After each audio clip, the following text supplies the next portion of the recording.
কিভাবে আল্লাহর কাছে দোয়া করলে নিশ্চিতভাবে কবুল হবে, কোরআন সুন্নাহর আলোকে কবুলযোগ্য দোয়ার পদ্ধতি জানতে চাই।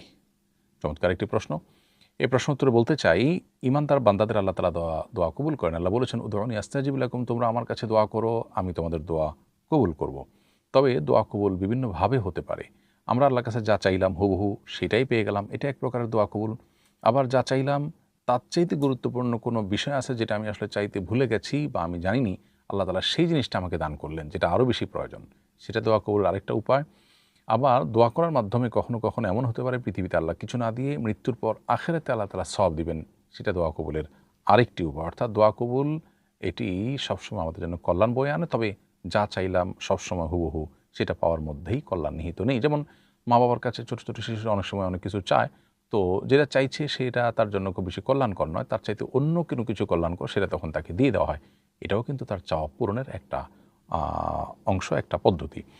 এ সম্পর্কে মুসনাদে হাকিম বিস্তারিত বর্ণিত হয়েছে। অর্থাৎ দোয়া কবুলের বিভিন্ন উপায় হতে পারে, যা চাইলাম হুবহু সেটা না পাইলে দোয়া কবুল হয়নি এমনটি মনে করবার কোনো কারণ নেই।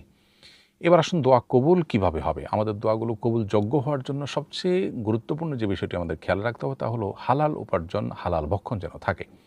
কারণ নবী সাল্লাল্লাহু আলাইহি ওয়াসাল্লাম বলেছেন, যদি কারোর দেহ তা কারোর সম্পদ হারাম দিয়ে গঠিত হয়, আন্না ইস্তাজাবুলাহ, তার দোয়া কীভাবে কবুল হবে। এজন্য হালাল উপার্জন যেন থাকে, এটা দোয়া কবুলের জন্য অন্যতম প্রধান শর্ত। এর বাইরে দোয়া কবুলের যে আদব আছে এর মধ্যে অন্যতম একটা আদব হলো যে কেবলামুখী হয়ে দোয়া করা। যদিও যে কোনো দিকে দোয়া করলে দোয়া কবুল হবে, হতে পারে, তবে কেবলার দিকে ফিরে দোয়া করলে দোয়া কবুল হওয়ার সম্ভাবনা বেশি হবে। বিভিন্ন হাদিসের আলোকে সেটি বোঝা যায়। আবার দোয়া কবুলের ক্ষেত্রে দৃঢ় বিশ্বাস নিয়ে দোয়া করতে হবে। নবী সাল্লাল্লাহু আলাইহি ওয়াসাল্লাম বলেছেন, উদউল্লাহ আনতুম মুকিনুনা বিল ইজাবাহ, তোমরা আল্লাহর কাছে দোয়া করবে এমন অবস্থা যে কবুল হবে এই মর্মে তুমি দৃঢ় বিশ্বাস রাখবে, সেই বিশ্বাস রেখে দোয়া করতে হবে। দোদুল্যমানা যে কবুল হতে পারে না পারে এরকম বিশ্বাস নিয়ে দোয়া না করি, বরং দৃঢ় বিশ্বাসে দোয়া করতে হবে যে আল্লাহ কবুল করবেন। এর পাশাপাশি দোয়া কবুলের ক্ষেত্রে আমাদের আরেকটা বিষয় লক্ষ্য করতে হবে যে আল্লাহর প্রশংসা, আল্লাহ এবং নবী সাল্লাল্লাহু আলাইহি ওয়াসাল্লামের প্রতি দুরূদ এবং সালাম পেশ করে তারপরে দোয়া পেশ করতে হবে।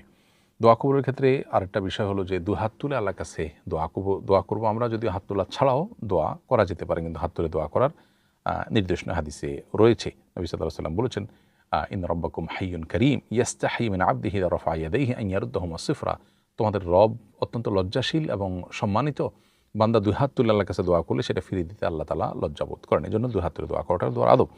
দোয়ার ব্যাপারে ত্বরাপ্রবণ না হওয়া, দোয়া যা করলাম সেটা কবুল হলো কি হলো না, এর জন্য অস্থির বা খুব বেশি পেরেশান না হওয়া উচিত, বরং দোয়া করে আল্লাহর উপরে সেটা ন্যস্ত করে দেওয়া উচিত। তো সবকে দোয়া করলাম, এরপরে আল্লাহর উপর ন্যস্ত করে দেওয়া কর্তব্য।